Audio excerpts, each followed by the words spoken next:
시청자 여러분 안녕하세요. 2026년 4월 17일 오늘의 사연 시작하겠습니다. 아이고, 동네 사람들 내 말 좀 들어보세요. 저 천하의 몹쓸 독사 같은 며느리가지 친정엄마 병원비 핑계를 대고 우리 아들 회사 금고에서 무거운 금괴를 몽땅 훔쳐서 도망갔습니다. 돈에 미친 콩가루 집안이 작당을 하고 우리 집안을 망하게 했어요. 내 피 같은 돈 다 내놔 이 도둑년아. 시어머니는 제 친정집 마당 바닥에 털썩 주저앉아 흙을 쥐어뜯으며 완벽한 거짓 눈물을 쏟아냈습니다. 그 뻔뻔한 연기에 속은 이웃들은 제게 오물을 던졌고 저는 꼼짝없이 수갑을 찬 채 횡령범으로 몰려 경찰차에 짐짝처럼 밀어 넣어졌습니다. 저를 향해 소름 끼치는 승리의 미소를 짓는 시어머니를 보며 저는 피가 날 정도로 입술을 깨물었습니다. 하지만 그녀는 몰랐습니다. 자신이 제 이삿짐 박스에 몰래 숨겨둔 그 금괴가 도리어 그녀의 목을 비틀어 감옥으로 끌고 갈 가장 완벽하고 치명적인 덫이 될 줄은 말입니다. 조작된 박스의 진실, 그리고 소름 돋는 CCTV 반전까지. 과연 이 지독한 콩가루 집안의 끝은 어떻게 파멸을 맞이하게 될까요? 사연 시작하기 전에 구독을 꾹 눌러주세요. 오늘의 사연 시작합니다. 가을비가 추적추적 내리는 스산한 저녁이었습니다. 저는 위암 수술을 받으신 친정엄마를 5년 만에 간호하고 집으로 돌아오는 길이었습니다.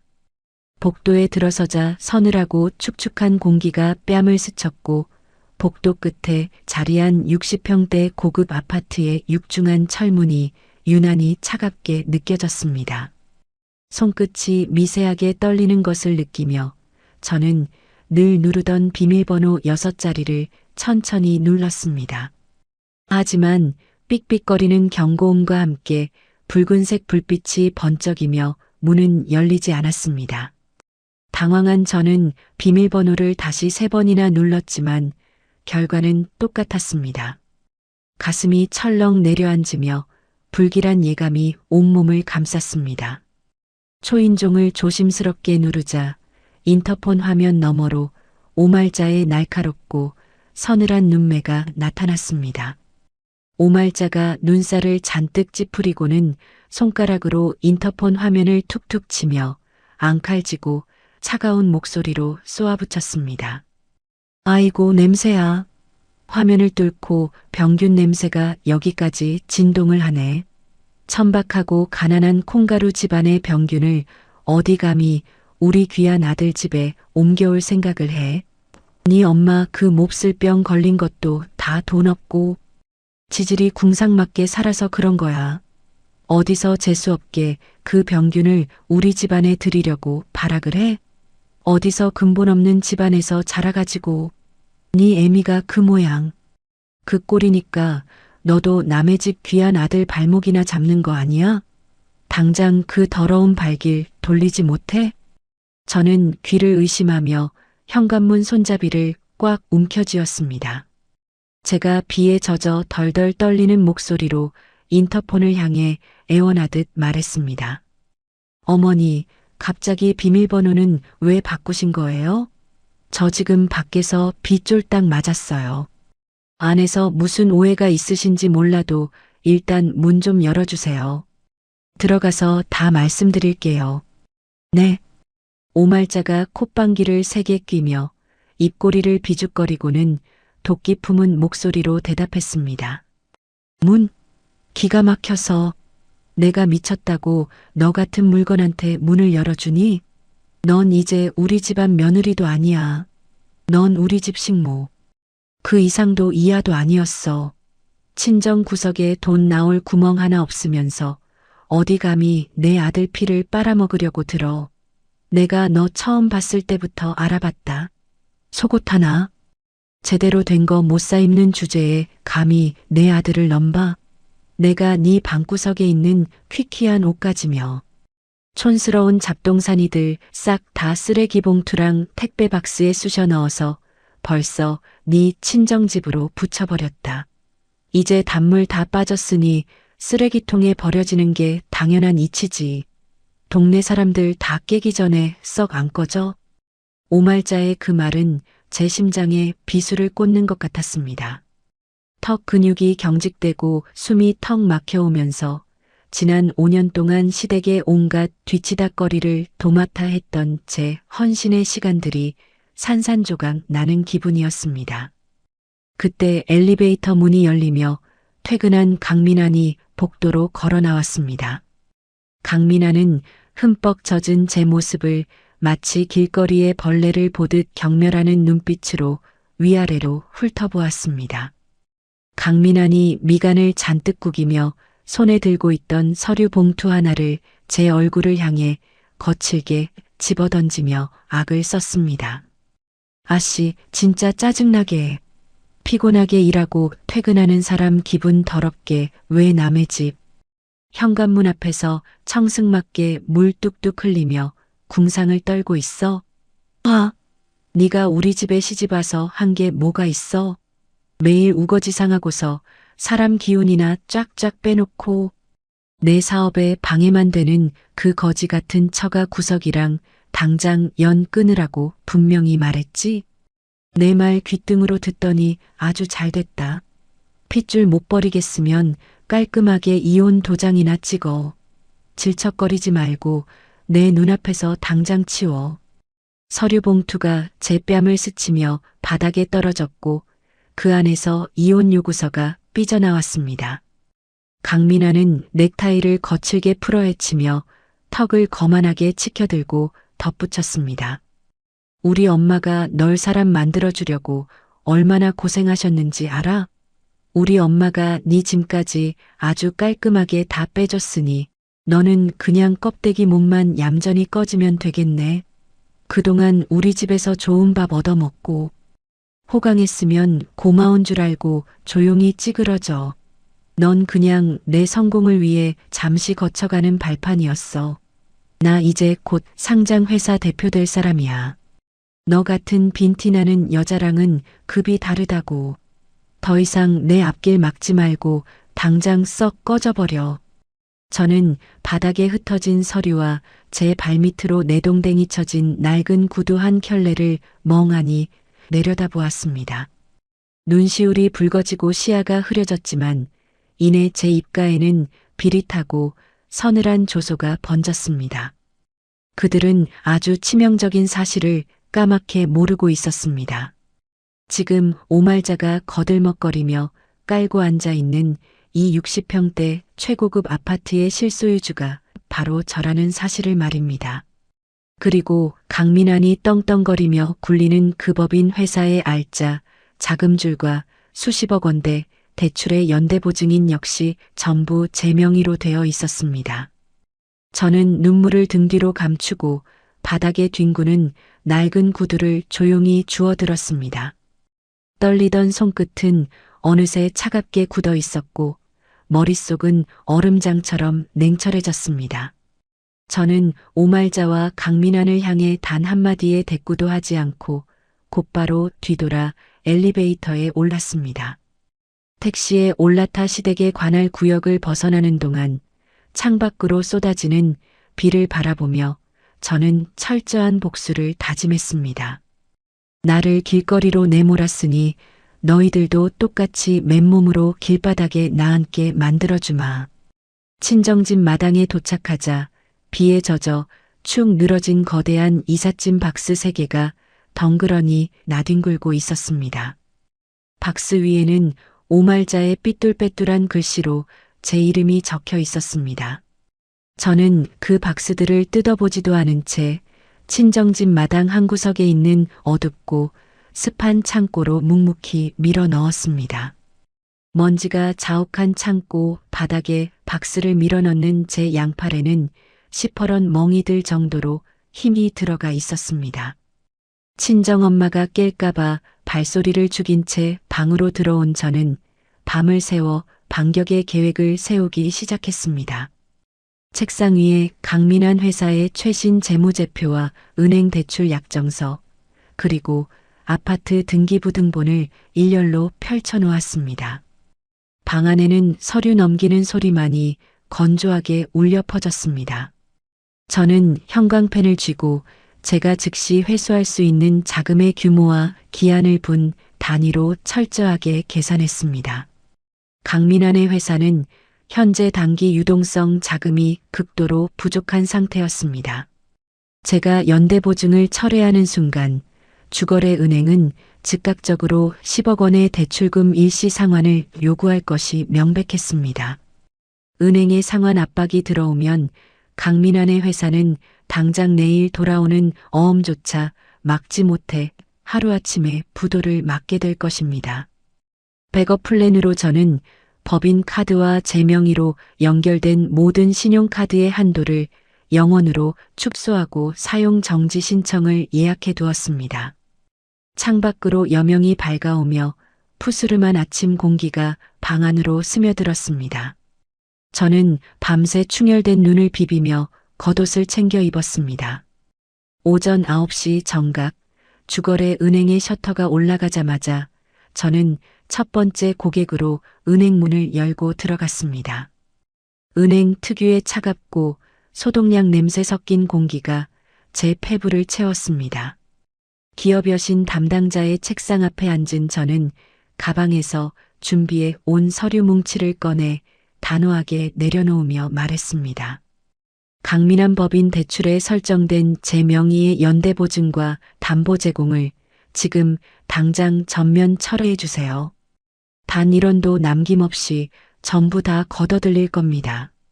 담당 직원이 제 말을 듣고는 눈을 동그랗게 뜨며 이마에 맺힌 땀을 손수건으로 닦으며 다급하게 되물었습니다. 사모님, 진심이십니까? 이거 진짜 큰일 납니다. 대출금이 한두 푼도 아니고 무려 10억입니다.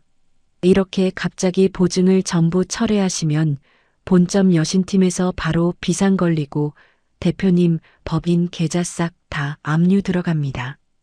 즉시 기한이익 상실 통보를 받게 된다고요. 어음 막을 돈도 없으실 텐데 내일 당장 회사가 하루아침에 부도나서 공중분해될 수도 있는 엄청난 일입니다. 부부싸움 하셨으면 한 번만 더 깊게 생각해 보시는 게 어떨까요? 나중에 후회하셔도 저희는 책임 못 집니다.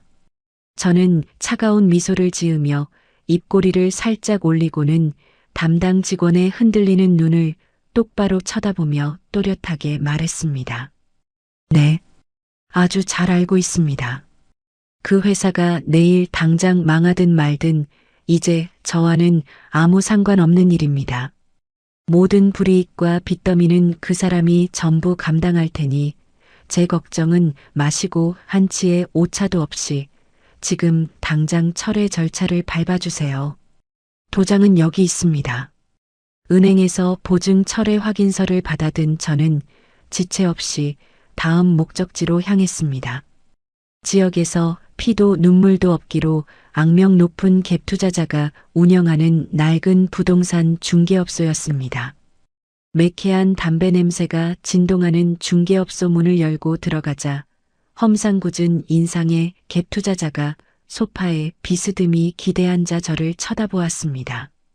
저는 가방에서 시댁이 살고 있는 60평대 아파트의 등기부등본 원본을 꺼내 탁자 위에 소리가 나도록 던지듯 올려놓으며 단호하게 말했습니다. 이 아파트, 지금 동네 시세보다 3억 원이나 뚝 깎아서 파격적으로 넘길 테니 잘 들으세요. 조건은 딱 하나입니다. 오늘 당장 지금 이 자리에서 제 계좌로 전액 현금으로 계약금과 중도금 싸주세요. 돈 들어오는 즉시 소유권 이전 가등기 바로 넘겨드리겠습니다. 어때요? 이 정도면 입맛 당기는 장사 아닌가요? 갭 투자자의 두 눈이 탐욕으로 번쩍였고 그는 서둘러 계산기를 타닥타닥 두드리며 입맛을 다시더니 굵은 목소리로 대답했습니다. 허허, 사모님 얼굴은 참하게 생기셨는데 깡다구가 장난 아니시네. 시세보다 3억이나 싸게 던진다고요? 뭐 피치 못할 사정이라도 있으신 모양인데 저야 돈만 맞으면 바로 콜입니다. 당장 수표로 싸드릴 테니 도장부터 팍팍 찍읍시다. 걱정 마쇼. 내가 이 바닥에서 피 한 방울 안 나오는 놈으로 유명하니까. 잔금 치르는 순간 그 집은 내 구역이요. 내일부터 험악한 인부들 싹 다 풀어서 현관문부터 시원하게 엎어버릴 테니까 뒷일은 신경 쓰지 마죠. 안에 있는 인간들이 기저귀 차고 도망가는 꼴 아주 제대로 보여드릴게. 부동산 계약을 마치고 돌아온 다음 날 오전 9시 정각이었습니다.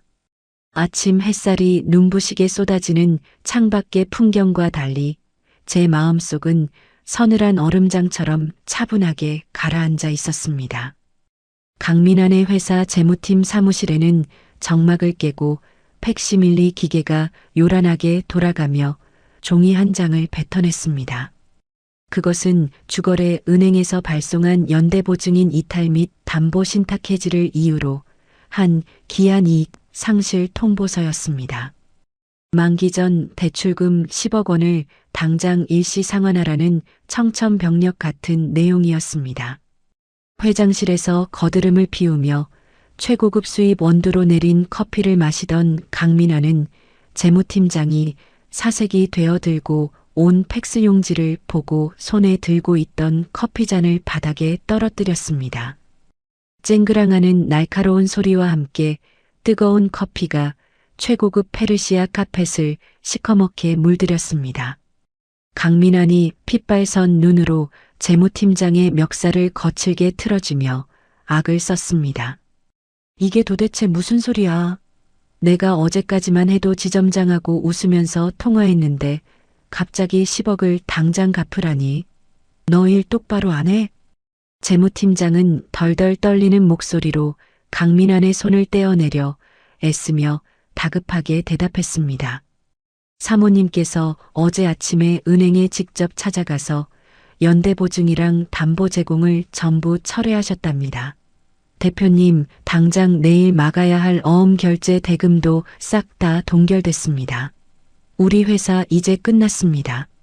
강민아는 미친 사람처럼 제 머리를 쥐어뜯으며 헐레벌떡 주거래 은행으로 달려갔습니다. 숨을 헐떡이며 은행 지점장실 문을 박차고 들어간 강민아는 책상을 두 주먹으로 쾅쾅 내리치며 소리를 질렀습니다. 지점장님, 이거 뭡니까? 우리가 여기서 거래한 세월이 얼만데 갑자기 대출금을 상환하라니요. 당장 동결 풀어주세요. 제가 금방 융통해서 채워넣겠습니다. 지점장은 차가운 눈빛으로 안경을 밀어 올리며 단호하게 선을 그었습니다. 강 대표님, 이 대출은 처음부터 공동 창업자이신 사모님의 막강한 신용과 부동산 담보가 있었기에 가능했던 겁니다. 사모님 동의 없이는 단 하루도 만기 연장이 불가능합니다. 큰 소리 치실 시간 있으면 당장 10억부터 입금하시죠. 같은 시각 오말자가 우아하게 다과회를 즐기고 있던 60평대 아파트 거실에는 클래식 음악이 잔잔하게 흐르고 있었습니다. 오말자는 비싼 수입 찻잔을 들고 창밖을 내다보며 눈에 가시 갔던 며느리를 길거리로 쫓아낸 승리감에 도취되어 있었습니다. 어제 내쫓은 제 모습이 떠올랐는지 오말자의 입가에는 비열한 웃음이 끊이지 않았습니다. 그런데 갑자기 현관 쪽에서 쾅쾅쾅 하는 귀를 찢는 듯한 커다란 소음이 울려 퍼졌습니다. 놀란 오말자가 찻잔을 탁자에 내려놓고 현관으로 걸음을 옮기는 순간 육중한 철문이 통째로 뜯겨나가며 거실 바닥으로 고꾸라졌습니다. 매캐한 시멘트 먼지가 일어나는 가운데 어제 저와 계약을 마친 험상궂은 인상의 갭 투자자가 덩치 큰 용역 인부들을 대동하고 진흙 묻은 작업화 차림으로 거실 한가운데까지 성큼성큼 걸어 들어왔습니다. 오말자는 얼굴이 하얗게 질려 뒷걸음질을 치며 앙칼진 목소리로 고함을 질렀습니다. 당신들 뭐야? 감히 네 집이라고 신발을 신고 함부로 쳐들어와. 당장 경찰 부르기 전에 안 나가. 갭 투자자는 주머니에서 제 단독 명의로 변경된 등기부등본 원본을 꺼내 오말자의 코앞에 펄럭이며 코웃음을 쳤습니다. 아줌마 아직도 상황 파악이 안 됩니까? 이 집 어제부로 내 명의로 넘어왔소. 전 주인이 시세보다 3억이나 싸게 던지길래 내가 통 크게 현금 주고 샀지. 남의 집에서 딸이 틀고 있지 말고 당장 방 빼쇼. 오말자는 믿을 수 없다는 듯 두 눈을 부릅뜨고 등기부등본을 낚아채듯 빼앗아 들여다보았습니다. 자신의 눈앞에 찍힌 매매 기록과 제 이름, 그리고 새로운 소유자의 이름을 확인한 오말자의 두 손이 사시나무 떨듯 떨렸습니다. 갭 투자자는 오말자의 반응 따위는 안중에도 없다는 듯 뒤에 선 인부들을 향해 턱짓을 하며 굵직한 목소리로 명령했습니다. 내일부터 여기 싹 다 뜯어 고칠 거니까 당장 저 거실 대리석 바닥부터 시원하게 한마로 부숴버려. 아줌마가 안 나가면 그냥 먼지 구덩이 속에 파묻어버려. 명령이 떨어지기가 무섭게 건장한 인부들이 커다란 쇠망치로 최고급 대리석 바닥을 무자비하게 내리치기 시작했습니다. 쾅쾅거리는 소리와 함께 날카로운 돌파편이 사방으로 튀어오르고 깨끗했던 집안은 순식간에 시멘트 가루가 날리는 아수라장으로 변했습니다. 상황의 심각성을 전혀 인지하지 못한 오말자는 제가 단단히 미쳐서 용역을 사시위를 한다고 착각했습니다. 오말자는 분노로 턱을 덜덜 떨며 제 휴대전화 번호를 누르고는 악에 바친 목소리로 폭언을 쏟아내기 시작했습니다. 너 이 미친 기집애. 당장 용역들 철수 안 시켜. 어디 감히 시어머니 사는 집에 깡패들을 보내. 당장 들어와서 내 발바닥 핥으면서 싹싹 빌지 않으면 평생 친정 구석에서 썩게 만들 테니까 당장 튀어와. 저는 친정집 2층 창가에 여유롭게 앉아 따뜻한 허브차를 마시며 오말자의 그 발악하는 목소리를 조용히 스피커폰으로 듣고 있었습니다. 창밖으로는 따스한 가을 햇살이 평화롭게 내리쬐고 있었고 제 입가에는 차갑고 서늘한 미소가 번졌습니다. 저는 단 한마디의 대꾸도 하지 않은 채 책상 위 노트북에 연결된 자동 녹음 프로그램을 켜두고 그녀의 협박성 발언과 명예훼손 발언을 하나하나 또렷한 증거로 수집했습니다.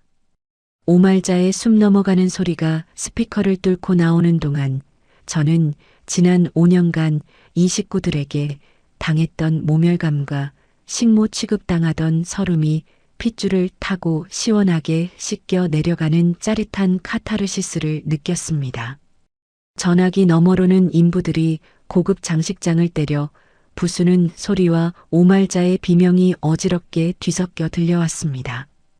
갭 투자자가 오말자를 향해 거칠게 삿대질을 하며 윽박 지르는 소리가 생생하게 들렸습니다. 아줌마, 먼지 구덩이에서 벽돌에 깔려 죽기 싫으면 당장 껍데기 몸만 가지고 나가줘. 10분 뒤에는 저 안방 문짝도 다 뜯어버릴 테니까 당장 꺼져. 그날 오후 인부들이 거실 바닥을 완전히 때려 부수고 안방까지 들이닥치자 겁에 질린 오말자는 평소 목숨처럼 아끼고 자랑하고 다니던 악어 가죽 명품 가방 하나 제대로 챙기지 못했습니다. 오말자는 맨발에 짝짝이 슬리퍼만 대충 깨어 신은 채 쫓기듯 아파트 밖으로 도망쳐 나왔습니다. 남들 앞에서 늘 우아한 척 고개를 빳빳하게 들고 다니던 화려했던 사모님의 몰골은 온데간데 없었습니다. 머리는 귀신처럼 산발이 되고 비싼 실크 원피스에는 시멘트 가루가 뽀얗게 내려앉은 가장 비참하고 우스꽝스러운 꼴이었습니다. 한편 강민환 역시 거래처들로부터 결제 대금을 독촉하는 전화에 시달리며 지옥 같은 하루를 보내고 있었습니다. 어떻게든 급전을 구해보려고 평소 형님 동생하며 알고 지내던 사장들에게 수십 통의 전화를 돌렸습니다. 하지만 은행에서 기한이익 상실 통보를 받고 부도가 났다는 소문이 바닥에 쫙 퍼져 그 누구도 강민환의 전화를 받지 않았습니다. 점심시간이 지나고 극심한 허기를 달래려 근처 편의점에 들어가 컵라면과 도시락을 집어들었습니다. 그러나 강민환이 계산대에 내민 개인 신용카드마저 한도 초과 및 연체로 결제가 거절되었습니다. 편의점 직원이 기계에서 울리는 경고음을 듣고 한심하다는 듯 쳐다보자 강민환은 얼굴이 붉게 달아오르며 물건을 내팽개치고 도망치듯 편의점을 빠져나왔습니다. 부도 위기가 목밑까지 턱턱 차오르고 수중에 빵 한 조각 사 먹을 돈 10원 한 장 남지 않게 되자 강민환은 그제야 뼈저린 현실을 자각했습니다. 자신이 잘나서 떵떵거렸던 그 모든 성공이 오롯이 제 자본과 완벽한 신용 덕분이었음을 이제야 깨달은 것입니다. 강민환은 핏발선 눈을 번뜩이며 저를 찾기 위해 차를 몰고 처가로 미친 듯이 질주했습니다. 엔진이 터질 듯 엑셀러레이터를 거칠게 밟으며 강민환은 운전대를 주먹으로 내리치고 속으로 수없이 제 이름을 저주했습니다. 하지만 제가 그렇게 호락호락하게 가만히 당하고만 있을 여자가 아니라는 것을 강민환은 아직도 모르고 있었습니다. 저는 이미 친정집 마당 입구에 건장한 체격의 사설 경호업체 직원 3명을 고용하여 외부인의 출입을 철저히 통제해 두었습니다. 끼익하는 요란한 타이어 마찰음과 함께 친정집 대문 앞에 멈춰선 강민환이 차에서 내리자마자 대문을 발로 거칠게 걷어차며 악을 썼습니다. 은지연, 당장 기어나와. 네가 감히 내 뒤통수를 쳐? 내가 이대로 순순히 무너질 줄 알아? 당장 나와서 은행에 전화해서 내 대출 살려내지 못해. 그 순간 대문 양옆에 숨어있던 검은 양복을 입은 경호원들이 순식간에 튀어나와 강민환의 양팔을 뒤로 꺾어 바닥에 엎어뜨렸습니다. 경호팀장이 발버둥 치는 강민환의 얼굴 정면에 법원에서 발부받은 접근금지 가처분 신청서 사본을 들이밀며 차가운 목소리로 경고했습니다. 한 발자국만 더 다가오면 영업방해 및 주거침입으로 바로 경찰에 인계하겠습니다. 좋은 말할 때 조용히 돌아가십시오. 강민환은 흙바닥에 얼굴을 처박힌 채 입에 거품을 물고 발버둥을 쳤지만 건장한 경호원들의 악력 앞에서는 종이 인형처럼 무기력했습니다. 저는 2층 창문 커튼 뒤에 조용히 서서 흙바닥에 나동그라져 짐승처럼 울부짖는 강민환의 비참한 꼴을 가만히 내려다보았습니다. 불과 24시간 전 현관문 앞에서 제 얼굴에 이혼 서류를 집어 던지며 떵떵거리던 그 오만한 얼굴이 흙투성이가 된 것을 보니 실소가 터져 나왔습니다.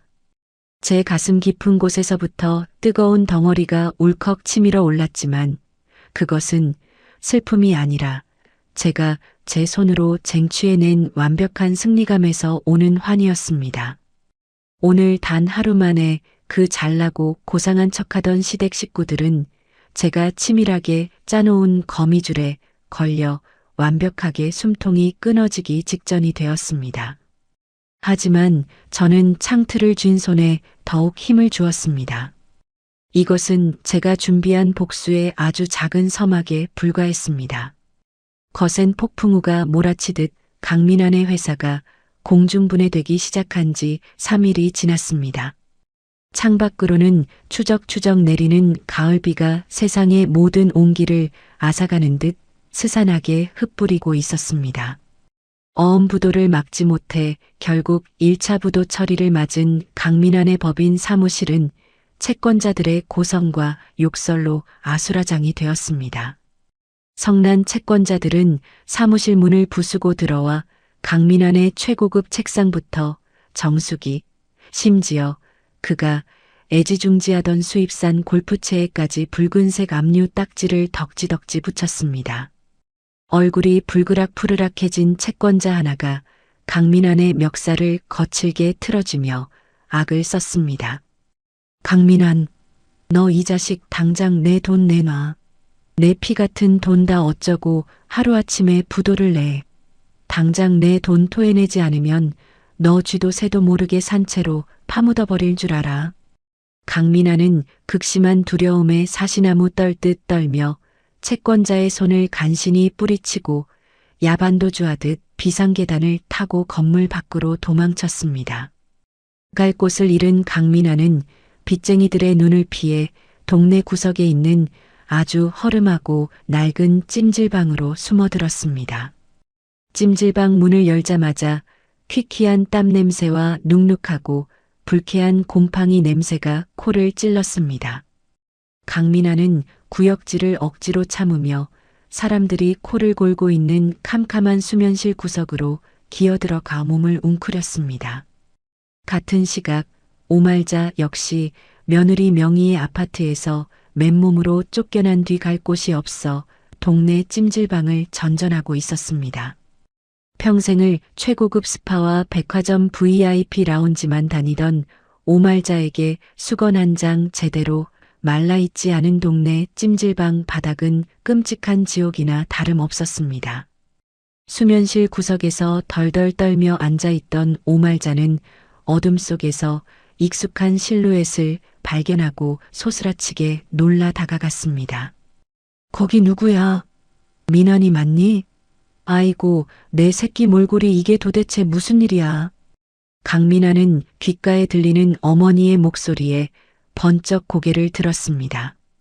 두 사람은 찜질방의 희미한 조명 아래서 서로의 비참하고 처참한 몰골을 확인하며 그 자리에서 털썩 주저앉아 오열했습니다. 오말자의 귀신처럼 산발이 된 머리와 시멘트 가루가 엉겨붙은 옷, 강민환의 잔뜩 구겨진 정장과 진흙투성이 구두는 완벽한 패배자의 모습 그 자체였습니다. 강민환은 짐승처럼 울부짖으며 바닥을 주먹으로 내리쳤습니다. 엄마, 우리 이제 다 끝났어요.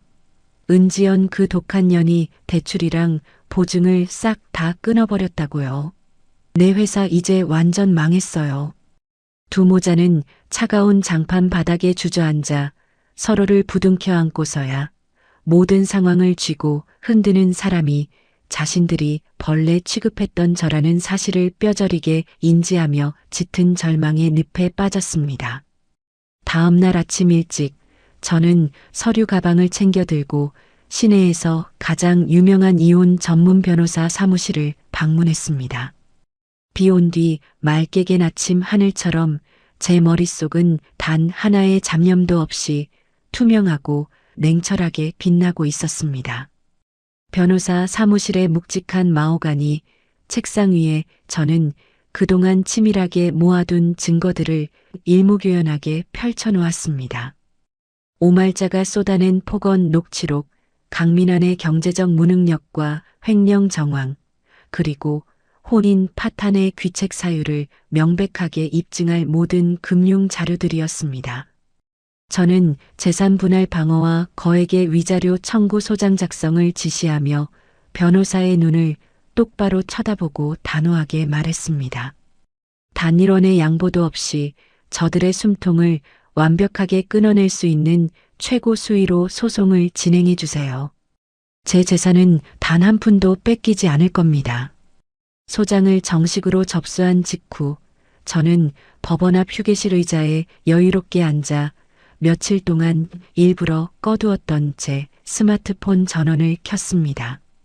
수신 차단을 해제하자마자 기계가 부서질 듯 쉴 새 없이 울리는 진동과 함께 화면에는 오말자로부터 무려 99통의 부재중 전화가 찍혀 있었습니다. 진동 소리가 손바닥을 간지럽히자 저는 입가에 차갑고 서늘한 미소를 띠고 액정 화면을 가만히 내려다보았습니다. 저를 병균 취급하며 이삿짐 박스에 쑤셔 넣을 때의 그 기고만장했던 오말자가 지금 얼마나 똥줄이 타고 피가 마를지 상상만 해도 온몸에 짜릿한 카타르시스가 밀려왔습니다. 저는 조금의 망설임도 없이 가장 마지막에 걸려온 강민환의 번호로 천천히 전화를 걸었습니다. 신호음이 한 번째 울리기도 전에 강민환이 헐떡이고 떨리는 목소리로 전화를 낚아채듯 받았습니다. 지연아, 지연아, 내가 다 잘못했어. 우리 엄마가 잠깐 노망이 나서 돌았었나 봐. 제발 한 번만 살려줘. 나 어음 막을 돈이 100원도 없어. 나 구속되게 생겼다고. 저는 감정 하나 섞이지 않은 얼음장 같은 목소리로 강민환의 구차한 애원을 단칼에 자르고 짧게 명령했습니다. 시끄러워. 징징거리는 소리 들을 시간 없어. 시내 중심가에 있는 팰리스 호텔 최고급 VIP 스위트룸으로 두 사람 모두 1시간 내로 튀어와. 전화를 끊자마자 저는 택시를 잡아타고 시내 최고급 호텔로 향했습니다. 그들을 완벽하게 올가매고 법적인 퇴로마저 전부 차단해버릴 마지막 자비의 덫을 준비하기 위해서였습니다. 호텔 스위트룸의 거실은 은은한 라벤더 향기와 따뜻한 공기로 가득 차 있었습니다. 천장에 화려한 크리스탈 샹들리에 아래에는 최고급 다과와 김이 모락모락 피어오르는 홍차가 세팅되어 있었습니다. 저는 우아한 실크 블라우스에 매무새를 가다듬고 푹신한 1인용 소파에 여유롭게 다리를 꼬고 앉아 차를 한 모금 마셨습니다. 제 앞에 대리석 테이블 밑바닥에는 초소형 고성능 녹음기가 빨간 불빛을 규칙적으로 깜빡이며 단단하게 붙어 있었습니다. 정확히 1시간 뒤 헐레벌떡 스위트룸 문을 열고 들어온 오말자와 강민환의 모습은 차마 눈뜨고 보기 힘들 정도로 냄새나고 초라했습니다. 그들은 화려하고 고풍스럽게 차려입고 티타임을 즐기고 있는 제 압도적인 모습에 기가 완전히 질려 감히 고개를 들지도 못했습니다. 강민환이 먼저 다리에 힘이 풀린 듯 카펫 바닥에 털썩 주저앉았고 오말자 역시 덜덜 떨리는 무릎을 꿇고 제 발밑에 넙죽 엎드렸습니다. 오말자가 시커먼 눈물 콧물을 마구 쏟아내며 제 구두코를 두 손으로 덥석 붙잡고 처절하게 애원하기 시작했습니다.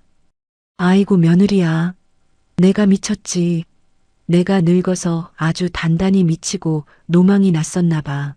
내가 내 몹쓸 입방정을 확 찢어버려야지. 제발 우리 민환이 회사 부도난 것 좀 살려다오. 내가 이렇게 빌게. 오말자는 두 손을 싹싹 비비다 못해 스스로 자신의 양뺨을 철썩철썩 소리가 나도록 때리는 신용까지 하며 바닥에 이마를 쾅쾅 찧었습니다. 강민환은 엉금엉금 기어와서는 제 무릎에 얼굴을 묻고 찌질하게 매달렸습니다. 지연아, 내가 진짜 눈이 삐었었나 봐. 밖에서 그 난리를 치고 나니까 내 옆에 남은 건 너 하나뿐이라는 걸 뼈저리게 느꼈어. 나 한 번만 용서해 주라. 내가 앞으로 평생 네 발닦개로 살게. 이깟 서류 다 쓰레기야. 강민환은 품속에서 꼬깃꼬깃해진 이혼 요구서를 꺼내더니 미친 듯이 북북 찢어발겨 허공에 던졌습니다. 저는 찢어진 이혼 서류 조각들이 하얀 눈송이처럼 최고급 카펫 위로 흩날리는 것을 무표정하게 내려다보았습니다. 가증스러운 그들의 사과와 눈물쇼를 묵묵히 지켜보던 저는 테이블 아래 숨겨둔 녹음기를 향해 그들이 과거에 저지른 모든 폭언과 횡령을 스스로 시인하도록 교묘하고 날카롭게 질문을 던졌습니다. 어머니, 그럼 그때 저한테 콩가루 집안 병균이라며 제 옷가지며 짐들을 싹 다 택배 박스에 쑤셔 넣고 비밀번호 바꾸신 건 어머니가 하신 짓 맞죠? 오말자가 눈물을 훔치며 다급하게 고개를 끄덕이며 대답했습니다. 그래, 내가 돌아서 미친 짓을 했다. 다 이 못난 시엄이 잘못이다. 내가 죽일려니야. 저는 시선을 돌려 덜덜 떠는 강민환을 차갑게 쏘아보며 몰아붙였습니다.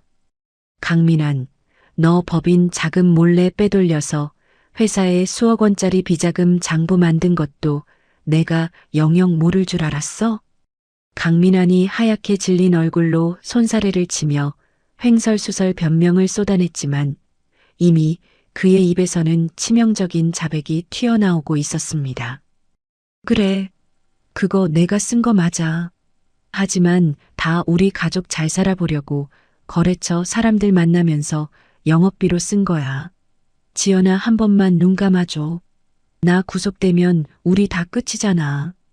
완벽하고도 충분한 자백을 녹음기에 담아낸 저는 찻잔을 받침에 소리나게 내려놓고 천천히 자리에서 일어났습니다.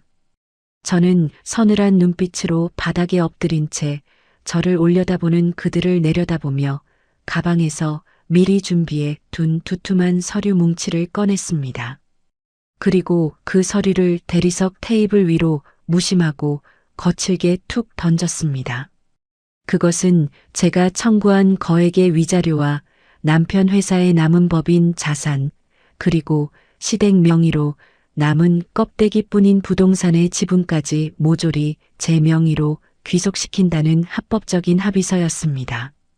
저는 벌레를 쫓아내듯 손을 휘저으며 차갑고 단호한 목소리로 그들을 향해 마지막 통첩을 날렸습니다.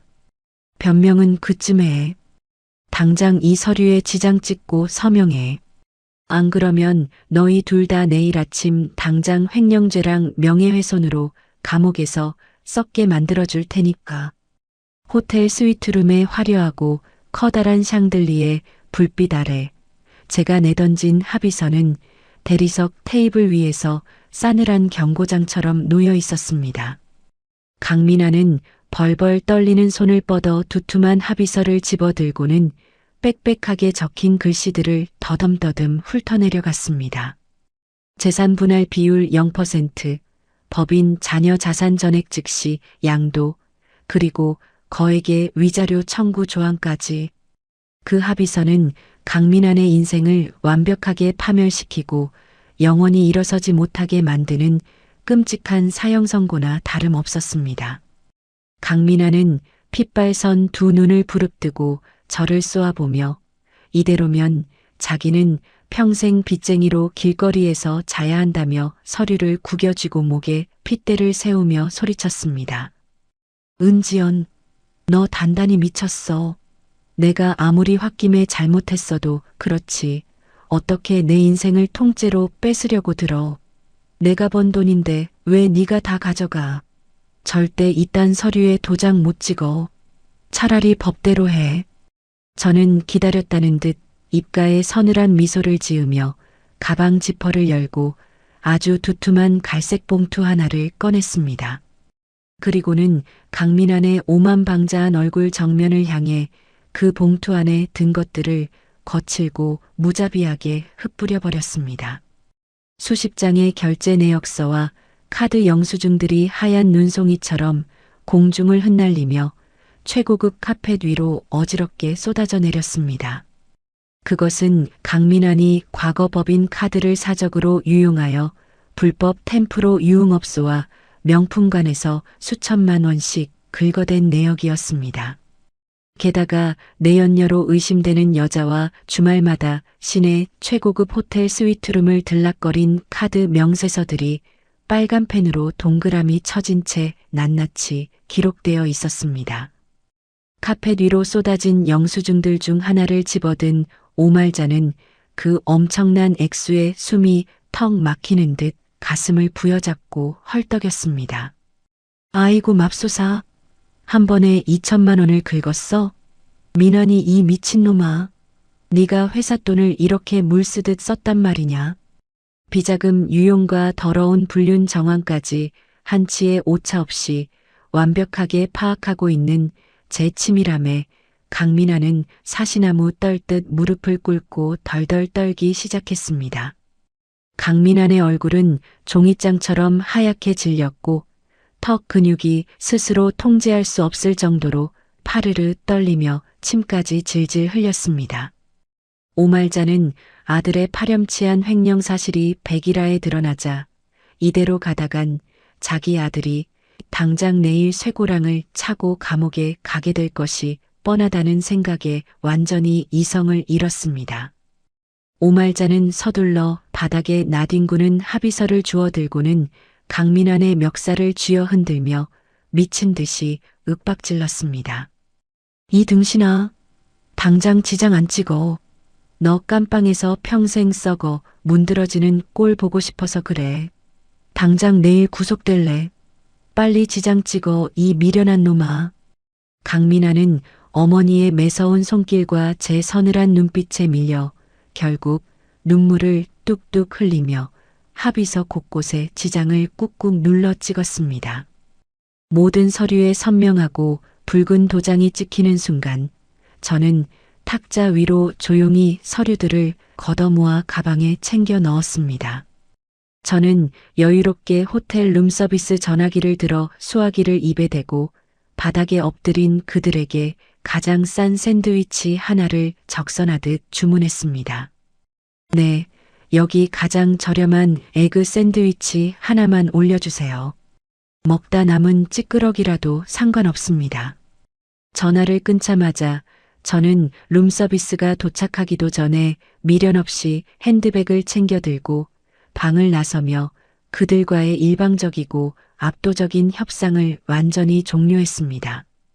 등 뒤로 문이 쾅 하고 닫히는 소리와 함께 방 안에서 들려오던 오말자의 짐승 같은 오열 소리와 강민환의 절망적인 한숨 소리가 완벽하게 차단되었습니다. 한 달 후 가을 낙엽이 바스락거리는 서늘한 오후에 저는 빳빳한 정장을 입고 가정법원 앞마당에 당당하게 섰습니다. 제가 제출한 완벽한 횡령 증거와 흠잡을 데 없이 공증받은 합의서를 바탕으로 남편에게 혼인 파탄의 전적인 책임을 묻는 명쾌한 판결이 떨어졌습니다. 가정법원 판사는 강민환의 불륜과 경제적 귀책 사유를 명백히 인정하며 제 재산에 대한 그의 기여도를 0%로 산정하여 일사천리로 이혼 조정을 성립시켰습니다.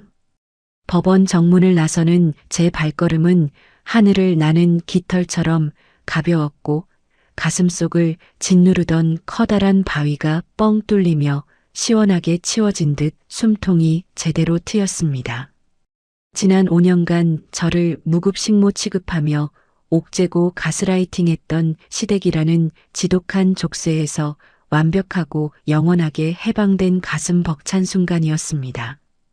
저는 법원 앞 햇살이 비치는 벤치에 여유롭게 앉아 스마트폰 뱅킹 앱을 열고 내 계좌로 남편 회사에 남은 청산잔금 수십억 원이 입금되는 것을 실시간으로 지켜보았습니다.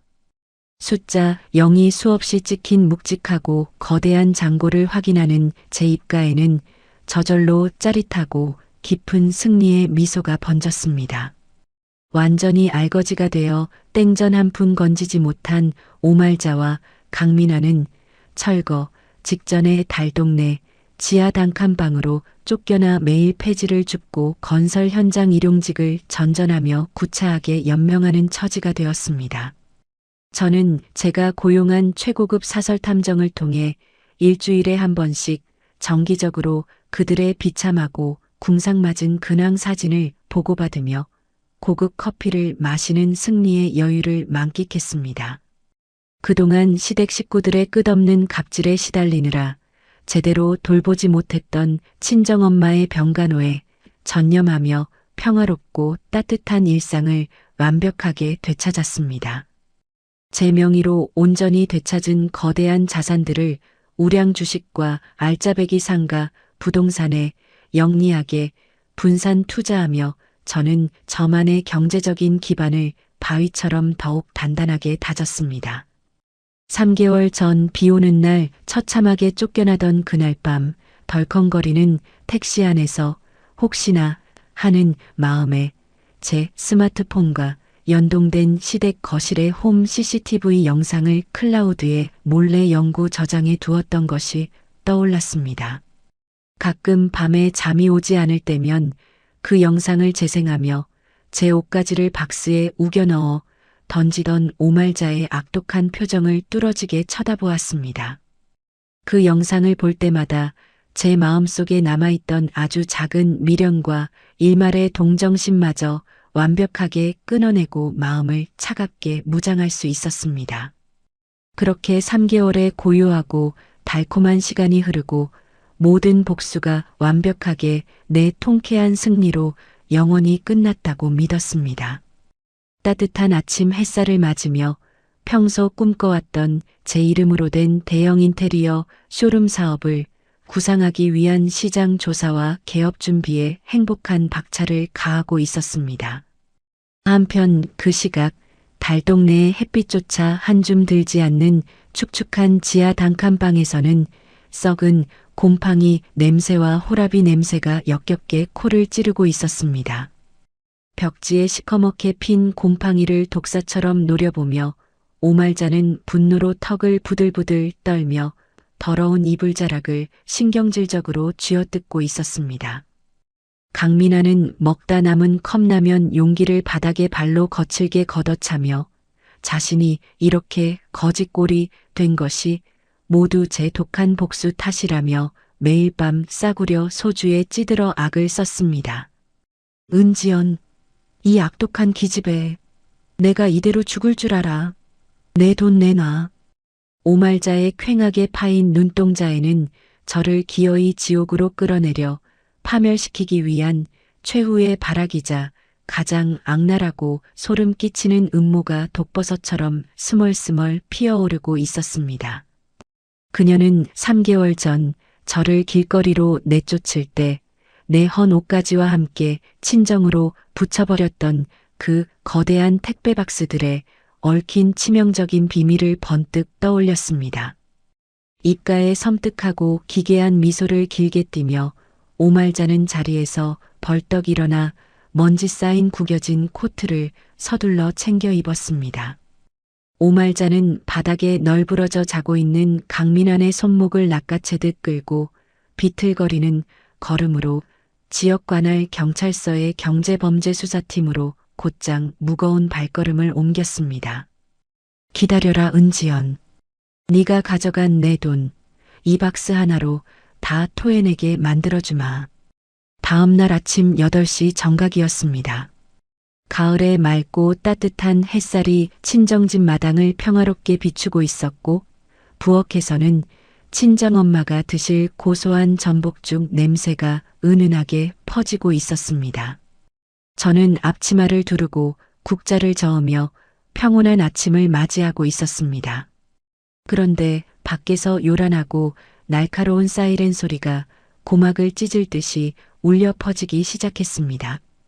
시끄러운 소리는 점점 가까워지더니 우리 집 대문 바로 앞에서 멈춰 섰습니다. 빨간색과 파란색의 번쩍이는 경찰차 경광등 불빛이 거실 창문을 뚫고 들어와 벽면을 어지럽게 비추었습니다. 쾅쾅쾅 하고 대문이 부서질 듯이 흔들리는 소리가 들렸습니다. 제가 당황하여 앞치마를 벗어 던지고 현관문을 여는 순간 험상궂은 표정의 형사 4명이 흙 묻은 구두를 신고 집 안으로 우르르 쏟아져 들어왔습니다. 선두에 선 담당 수사관이 제 얼굴 앞까지 성큼성큼 다가오더니 품에서 빳빳한 종이 서류를 꺼내 거칠게 들이밀었습니다. 수사관이 저를 차갑게 노려보며 위압적인 목소리로 통보했습니다. 은지연, 당신을 특정 경제범죄 가중처벌 등에 관한 법률 위반 및 회삿돈 대량 횡령 혐의로 압수수색 영장 집행하러 왔습니다. 당장 집안 전체 수색 시작해. 명령이 떨어지기가 무섭게 다른 형사들이 거실과 방 안으로 흩어져 서랍을 마구잡이로 빼고 장롱문을 거칠게 열어젖히며 집안을 난장판으로 만들기 시작했습니다. 저는 너무나 갑작스러운 상황에 숨이 턱 막히고 머릿속이 새하얘졌습니다. 위암 수술을 받고 간신히 건강을 회복 중이던 친정엄마가 놀라서 방문을 열고 나오셨습니다. 친정엄마는 무장한 경찰들이 집안을 부수듯 뒤지는 모습을 보고 사시나무 떨듯 몸을 떨며 수사관의 팔옷자락을 붙잡았습니다. 아이고 형사님, 우리 딸이 도대체 무슨 죄를 지었다고 이러십니까? 우리 지연이는 남의 돈에 손 뗄 아이가 절대 아닙니다. 오해가 있으신 겁니다. 수사관은 친정 엄마의 손을 짜증스럽게 뿌리치며 서늘하게 대답했습니다. 오해인지 아닌지는 우리가 직접 찾아서 증명할 겁니다. 수사에 방해되니까 저리 비키세요. 저는 친정 엄마를 부둥켜 안고 진정시키며 수사관을 향해 목소리를 높여 혐의를 전면 부인했습니다. 저는 전 남편 회사 자금의 단일원도 손을 댄 적이 없습니다. 이거 명백한 무고입니다. 하지만 수사관은 제 말을 콧방귀를 뀌며 완벽하게 무시했습니다. 경찰들의 수색 방향은 거실을 지나 마당 한 구석에 있는 어둡고 축축한 창고를 향하고 있었습니다. 그 창고는 정확히 3개월 전 오말자가 저를 쫓아내며 제 옷가지를 쑤셔 넣어 친정으로 보냈던 거대한 이삿짐 박스 3개가 먼지를 뒤집어 쓴 채 방치된 곳이었습니다. 형사 2명이 창고 문을 걷어차고 들어가 랜턴 불빛을 이리저리 비추더니 먼지 쌓인 박스들을 마당 한가운데로 질질 끌고 나왔습니다. 형사 1명이 커터칼을 꺼내 박스 위를 여러 겹으로 단단하게 감고 있던 누런 테이프를 거칠게 찢어발겼습니다. 안에는 제가 예전에 입던 낡은 니트와 철 진한 바지들이 엉망으로 구겨져 있었습니다. 형사들이 옷가지들을 마당 바닥에 마구 내동댕이 치며 상자 맨 밑바닥을 파헤치는 순간이었습니다. 반장님, 여기 상자 밑바닥에서 결정적인 증거물 나왔습니다. 형사의 큰 외침에 수사관이 다가가 상자 안을 들여다보았습니다. 형사의 손에는 강민환 회사의 직인이 찍힌 두꺼운 비밀 자금 조성 장부와 번쩍거리는 무거운 금괴 3개가 들려 있었습니다. 햇빛을 받아 노랗게 빛나는 금괴를 보는 순간 저는 제 2눈을 의심하며 숨을 멈추었습니다. 수사관이 금괴와 장부를 비닐 증거물 봉투에 집어넣으며 저를 향해 비웃음 섞인 목소리로 말했습니다. 전 남편 회사 자금의 단일원도 손을 안 댔다고요? 이 무거운 금괴 3개와 비자금 장부가 당신 이삿짐 박스 밑바닥에 숨겨져 있는데도 오리발을 내미실 겁니까? 은지연, 당신을 횡령 혐의 현행범으로 당장 체포합니다. 수사관은 곧바로 차가운 은색 수갑을 꺼내 제 2 손목에 거칠게 채웠습니다. 차가운 금속이 피부에 닿자 뼛속까지 오싹한 한기가 스며들었습니다.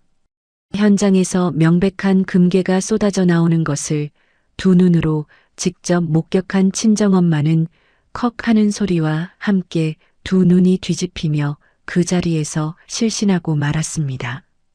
친정엄마의 몸이 마당의 딱딱한 흙바닥으로 힘없이 고꾸라졌습니다. 저는 수갑을 찬 2 손을 허우적거리며 바닥에 쓰러진 엄마를 향해 처절하게 비명을 질렀습니다. 엄마 눈 좀 떠보세요. 구급차, 당장 구급차부터 불러주세요. 우리 엄마 위암 환자란 말이에요. 구급차의 사이렌 소리가 경찰차 소리에 뒤섞여 요란하게 울리며 동네 사람들을 모두 집 밖으로 끌어냈습니다. 그 아수라장의 한가운데 대문 밖에서 경찰들과 함께 나타난 오말자와 강민환이 얼굴을 내밀었습니다. 그들의 뒤에는 평소 저를 시기 질투하던 아파트 부녀회장과 동네 친척들, 그리고 커다란 카메라를 들고 자극적인 기사를 노리는 지역 신문 기자들까지 벌떼처럼 몰려와 마당을 점거했습니다. 오말자는 기자들의 카메라 플래시가 터지자마자 기다렸다는 듯 바닥에 털썩 주저앉아 흙을 쥐어뜯으며 완벽한 거짓 눈물을 쏟아내기 시작했습니다. 아이고, 동네 사람들 내 말 좀 들어보세요. 저 천하의 몹쓸 독사 같은 며느리가 자기 친정엄마 병원비 핑계를 대고 우리 아들 회사 금고에서 무거운 금괴를 몽땅 훔쳐서 도망갔습니다. 돈에 미친 콩가루 집안이 작당을 하고 우리 집안을 망하게 했어요. 내 피 같은 돈 다 내마, 이 도둑년아. 오말자는 두 손으로 바닥을 치며 동리가 떠나가라 고래고래 악을 썼습니다. 강민환 역시 기자들의 카메라 렌즈를 똑바로 쳐다보며 억울한 피해자 행세를 완벽하게 해냈습니다. 제가 저 여자를 믿고 회사 재물을 다 맡겼는데 제 뒤통수를 치고 회사 돈으로 금괴를 사서 친정으로 빼돌렸습니다. 저 여자 때문에 제 회사가 부도가 나고 수백 명의 직원이 길거리에 나앉았습니다. 법의 엄중한 심판을 받게 해주십시오. 부녀회장과 동네 친척들은 오말자의 완벽한 연기에 완벽하게 속아 넘어가 저를 향해 삿대질을 하며 혀를 찼습니다. 부녀회장이 팔짱을 끼고 고개를 저으며 큰 소리로 거들었습니다. 아이고 맙소사. 얌전한 고양이가 부뚜막에 먼저 올라간다더니 친정엄마가 아파서 불쌍하다고 동정했더니 뒤에서는 저렇게 끔찍한 도둑질을 하고 있었네. 저런 폐륜 며느리는 당장 감옥에 쳐넣어야 해. 지역 신문 기자는 이 자극적인 광경을 놓치지 않으려고 연신 셔터를 눌러댔습니다. 기자는 시댁 재산 털어 친정으로 빼돌린 폐륜 며느리의 두 얼굴이라는 자극적인 기사 제목을 소리내어 중얼거리며 현장 사진을 미친 듯이 찍어댔습니다. 수갑을 찬 채 형사들의 양팔에 끌려 경찰차로 향하는 짧은 거리 동안 동네 사람들의 멸시 어린 시선과 욕설이 제 온몸에 화살처럼 꽂혔습니다. 완벽한 사회적 매장의 위기였습니다. 경찰차 뒷좌석에 강제로 밀어 넣어지는 순간 저는 열린 차창 너머로 오말자와 눈이 마주쳤습니다. 오말자의 입가에는 저를 완벽하게 함정에 빠뜨렸다는 비열하고 소름 끼치는 승리의 미소가 선명하게 걸려 있었습니다.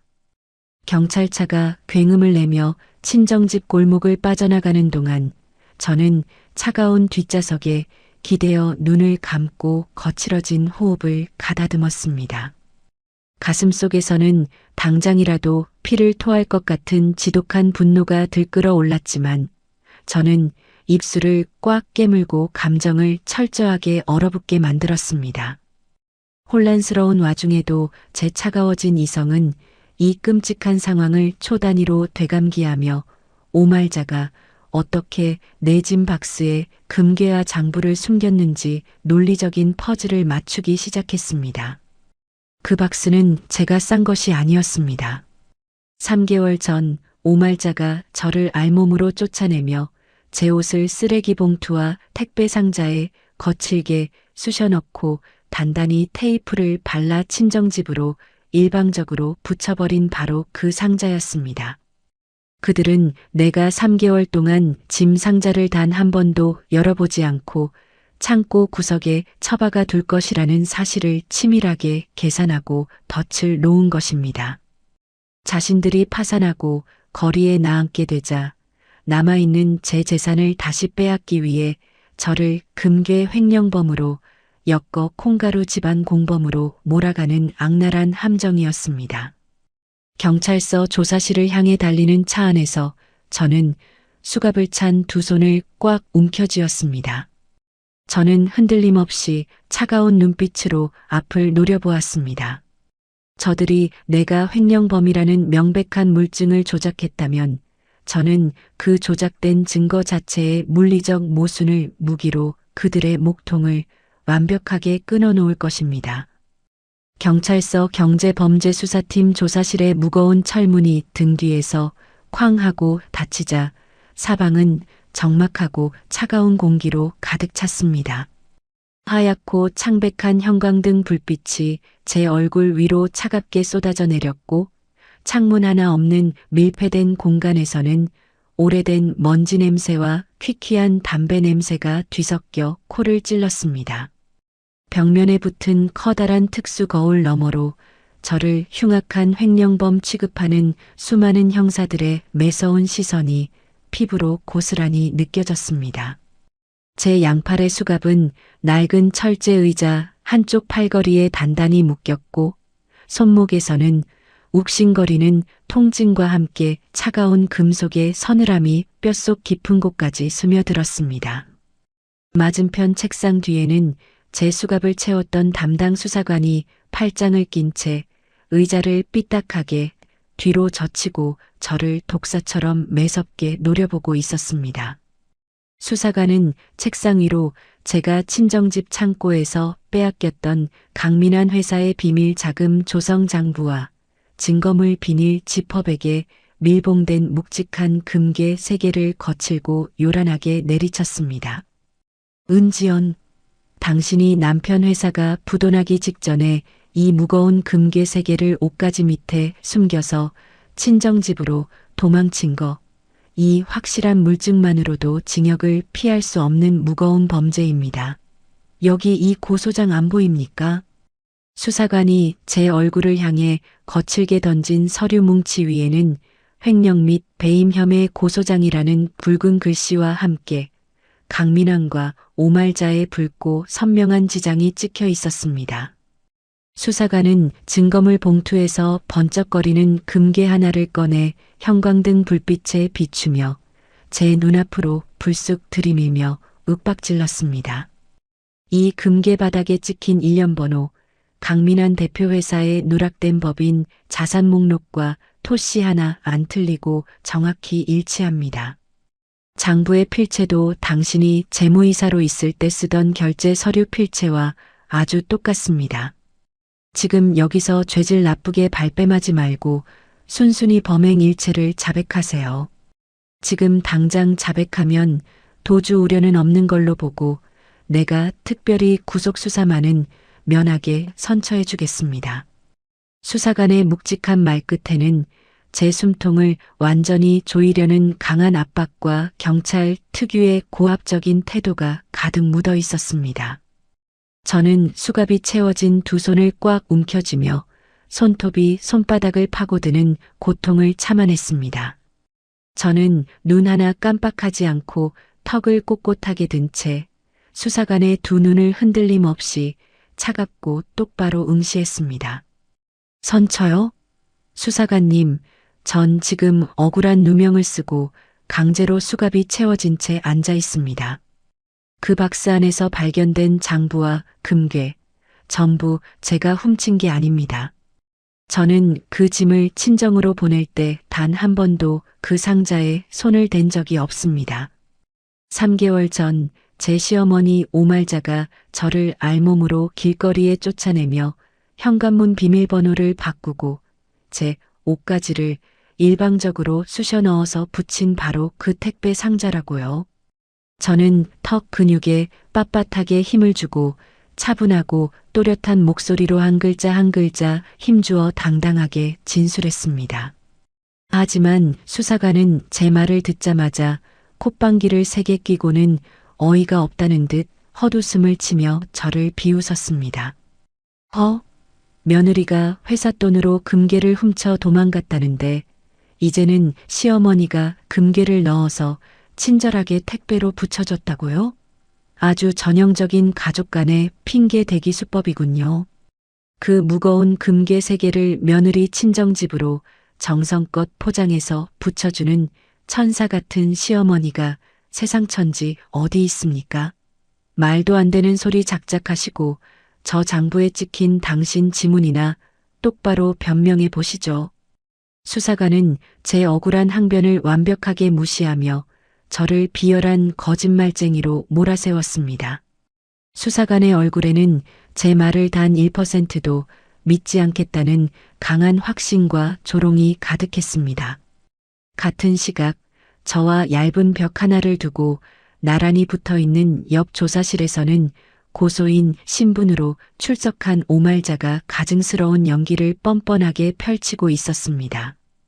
벽 너머로 오말자가 수사관을 붙잡고 바닥을 치며 통곡하는 목소리가 찌렁찌렁하게 제 귓가를 사정없이 때렸습니다. 아이고 형사님, 제가 그날 며느리 짐을 쌀 때는 정말 맹세코 저 낡은 니트랑 바지 쪼가리밖에 없었습니다. 제가 미쳤다고 우리 아들 피 같은 회사 돈으로 산 금괴를 며느리년 친정에 택배로 곱게 붙여줍니까? 그 못된 년이 지가 훔친 금괴를 옷 속에 숨겨놓고 나한테 택배를 붙이게 만들어서 알리바이를 교묘하게 조작한 겁니다. 친정엄마 병원비 핑계로 매일 밤마다 돈 내놓으라고 어찌나 악을 쓰던지 제가 아주 며느리 무서워서 밥도 제대로 못 넘겼습니다. 오말자의 악의적이고 교묘한 눈물 연기는 경찰들의 얄팍한 동정심을 자극하기에 충분할 정도로 완벽했습니다. 이어서 강민환 역시 수사관 앞에 찌질하게 앉아 제가 평소에도 회사법인 자금에 지속적으로 손을 대려 했다는 악의적인 거짓 진술서를 뻔뻔하게 제출했습니다. 형사님, 제 아내는 회사 재물을 총괄하면서 항상 친정집 빚 갚는데 회사 돈을 빼돌리려고 혈안이 되어 있었습니다. 3개월 전 제가 부도 위기를 맞았을 때 지연이가 제 뒤통수를 치고 은행 보증을 다 빼버린 것도 모자라 회사 비상금으로 쓸 금괴까지 싹 쓸어 담아 도망친 겁니다. 저는 저 악독한 여자 때문에 빈털터리가 돼서 곰팡이 냄새나는 지하 단칸방에서 쥐새끼처럼 살고 있습니다. 제발 저 여자를 당장 감옥에 구속시켜 주십시오. 강민아는 제가 정당하게 연대보증을 철회하여 합법적으로 회수한 돈의 흐름마저 자신이 억울하게 사기를 당한 것처럼 교묘하게 왜곡하여 쏟아냈습니다. 조사실의 차가운 철제 의자에 묶여 앉아 저는 설상가상으로 바깥 상황이 걷잡을 수 없이 최악으로 악화되고 있다는 사실을 뼈저리게 직감했습니다. 지역 신문 기자들이 마구잡이로 써댄 자극적인 기사가 인터넷과 동네 맘카페에 쫙 퍼지면서 여론은 완전히 저를 향한 끔찍한 마녀사냥으로 치달았습니다. 경찰서 밖에서는 오말자의 거짓말과 부녀회장의 선동에 완벽하게 넘어간 동네 사람들이 제 친정집 담벼락에 계란과 오물, 그리고 먹다 남은 역겨운 음식물 쓰레기를 마구잡이로 투척하고 있었습니다. 수갑이 채워져 끌려가는 제 모습을 보고 충격을 받아 쓰러지신 친정엄마는 대학병원 응급실로 급히 실려가셨습니다. 그런데 그 병실 앞까지 눈에 핏발이 선 지역 기자들과 동네 사람들이 진을 치고 삿대질을 해대는 바람에 친정엄마는 치료조차 제대로 받지 못하고 있었습니다. 저는 눈을 감고 병상에 누워 계실 늙고 병든 친정엄마의 얼굴을 떠올리며 가슴을 쥐어뜯는 듯한 고통을 느꼈습니다. 그 순간 숨을 헐떡이며 조사실 문을 열고 달려온 제 담당 변호사는 창밖으로 쏟아지는 언론의 비난과 책상 위에 명백하게 놓인 금괴라는 물증을 확인하고는 깊고 무거운 한숨을 내쉬었습니다. 변호사는 이마에 맺힌 땀을 닦아내며 제 곁으로 다가와 목소리를 낮추고는 적당한 선에서 혐의를 인정하라고 조심스럽게 합의를 종용했습니다. 은지연 씨, 지금 밖의 여론과 경찰서 안의 분위기가 너무 불리하게 돌아갑니다. 박스 내부에서 발견된 저 금괴의 일련 번호와 당신 글씨체와 비슷한 장부는 법정에서 빼도 박도 못하는 명백한 물증입니다. 경찰은 이미 당신을 구속할 영장 청구 서류를 꾸미기 시작했습니다. 여기서 끝까지 혼자 부인하다가는 정말 감방에서 수년을 썩게 됩니다. 일단 횡령 액수 일부를 억지로라도 인정하고 시댁 측과 적당한 선에서 위자료 명목으로 합의를 보는 게 지금 당장의 유일한 살 길입니다. 변호사의 체념 섞인 나약한 목소리에 저는 눈동자가 크게 흔들리며 극심한 내적 갈등에 휩싸였습니다. 저는 어금니를 꽉 깨물고 입술 안쪽 살이 터져 피가 비칠 정도로 아주 세게 깨물었습니다. 여기서 제가 억울하게 타협하고 무너진다면 병실에 누워 계신 불쌍한 친정엄마마저 돈에 눈이 멀어 작물을 숨겨준 파렴치한 공범으로 전락할 것이 뻔했습니다. 콩가루 집안이라는 오말자의 끔찍한 폭언이 평생 친정엄마의 이름표로 따라다닐 것을 생각하니 온몸에 털이 쭈뼛 섰습니다. 저는 절망감에 휩싸여 떨리는 두 손을 꽉 쥐고 눈을 감았습니다. 심호흡을 3번 깊게 들이마시고 내쉬며 차갑게 얼어붙은 이성을 다시 끄집어냈습니다. 저는 3개월 전 비 내리던 저녁, 제가 집에서 알몸으로 쫓겨나던 날의 기억을 아주 세밀하게 초 단위로 되감기 시작했습니다. 오말자가 현관문을 안에서 굳게 걸어 잠그고 인터폰 너머로 악다구니를 쓰며 짐을 택배로 붙였다고 뻔뻔하게 토포하던 그 비열한 얼굴. 마당에 덩그러니 놓여있던 거대한 이삿짐 박스 3개의 모습. 그리고 갭 투자자를 찾아가 부동산을 처분한 직후 택시 안에서 혹시나 하는 마음에 제 휴대전화와 연동된 시댁 거실의 홈 카메라 영상을 클라우드에 영구 저장하던 그 치밀했던 제 손가락의 움직임. 이 모든 퍼즐 조각들이 제 차가운 머릿속에서 완벽하게 하나로 맞춰졌습니다. 그 순간 제 머릿속에 오말자가 아무리 잔머리를 굴려도 절대로 빠져나갈 수 없는 단 하나의 치명적이고 명백한 물리적 증거가 번뜩였습니다. 그것은 누구도 속일 수 없는 아주 투명한 숫자의 진실이었습니다. 저는 입술에 맺힌 피를 혀로 하자내며 감았던 눈을 번쩍 떴습니다. 저는 고개를 빳빳하게 들고 묶인 팔을 거칠게 당기며 수사관의 눈을 날카로운 비수처럼 찔러들 듯 무겁게 응시했습니다. 제 눈빛에는 방금 전까지의 절망은 사라지고 먹잇감을 물어뜯을 준비를 마친 맹수의 잔인함만이 남아 있었습니다. 수사관님, 만약 제가 강민환의 회사 돈으로 금괴를 훔쳐서 도망쳤다면 왜 3개월 동안이나 그 귀한 수억 원어치의 감괴를 현금화 한번 하지 않았겠습니까? 곰팡이가 피어오르는 그 습한 친정집. 창고 구석에 박스 테이프도 한번 안 뜯은 채로 그대로 썩혀두는 게 말이 된다고 생각하십니까? 상식적으로 횡령범이 그 귀한 작물을 마당에 고스란히 모셔두고 잡히기를 기다리는 멍청이가 세상 천지 어디 있냐고요. 제 논리적이고 날카로운 팩트 폭격에 수사관의 매섭던 눈빛이 순간 미세하게 흔들렸습니다. 책상을 위협적으로 두드리던 수사관의 손가락질이 허공에서 멈칫하며 굳어버렸습니다. 수사관의 입술이 달싹거리며 할 말을 잃은 그 틈을 저는 완벽하게 파고들었습니다.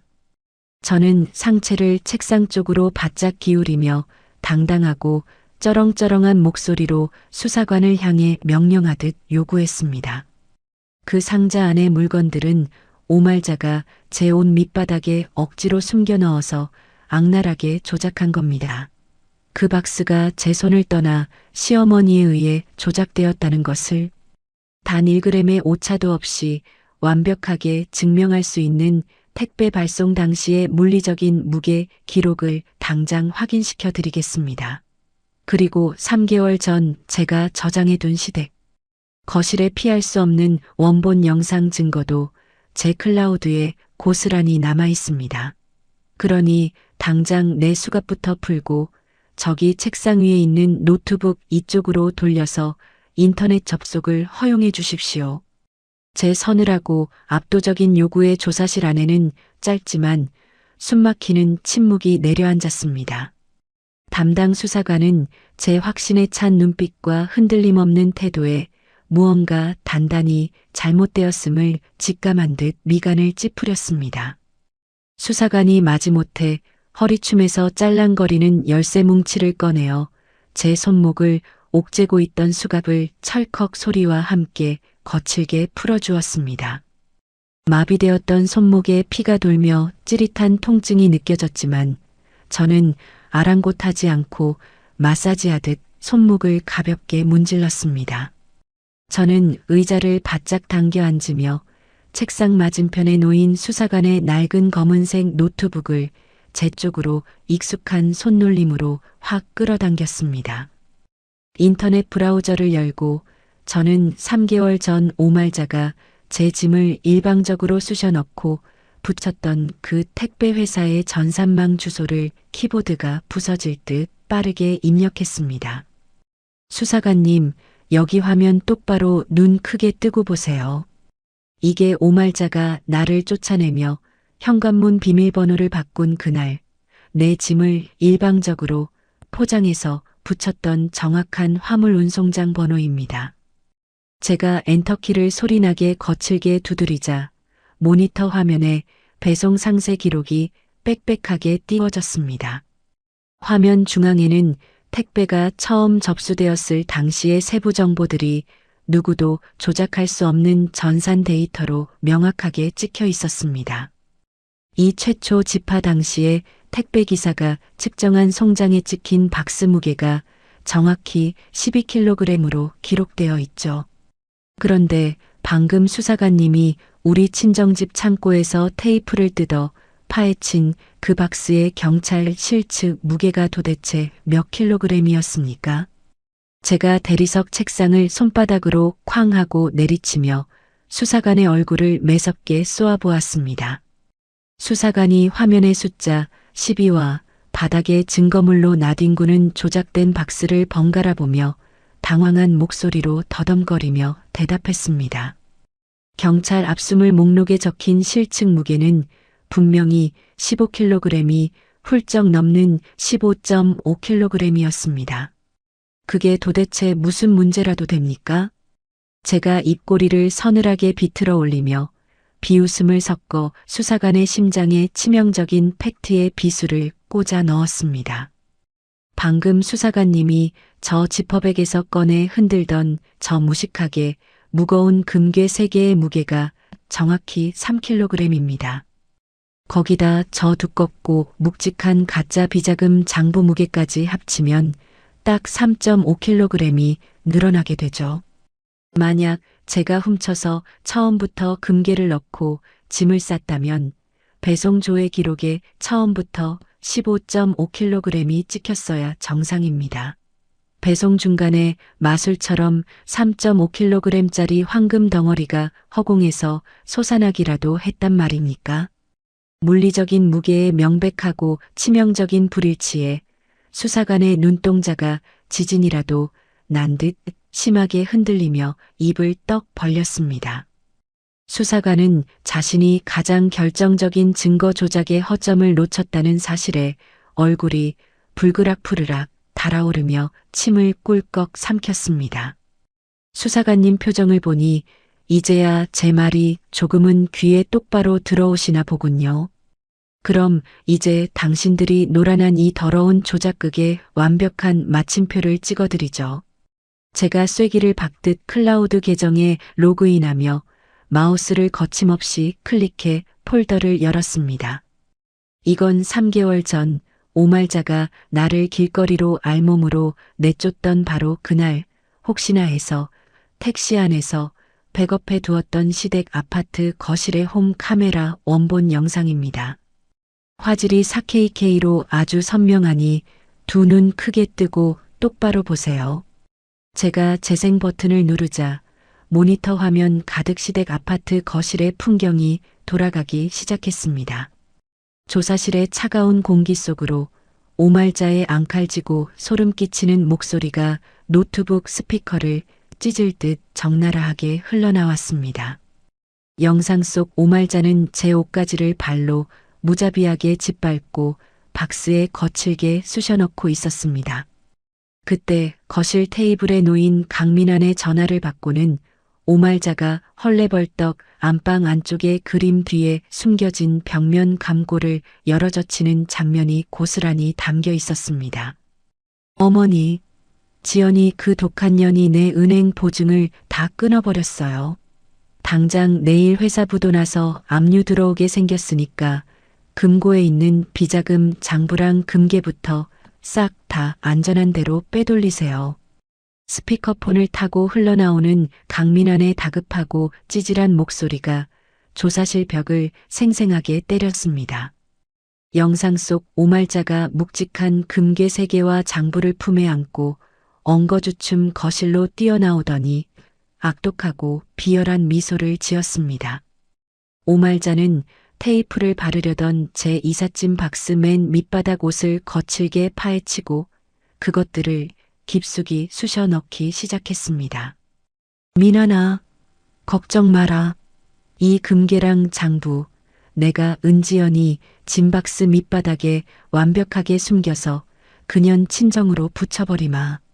이러면 나중에 은지연이 횡령죄 다 뒤집어 쓰고 감옥 가고 뺏긴 재산까지 우리가 다 토해내게 만들 수 있어.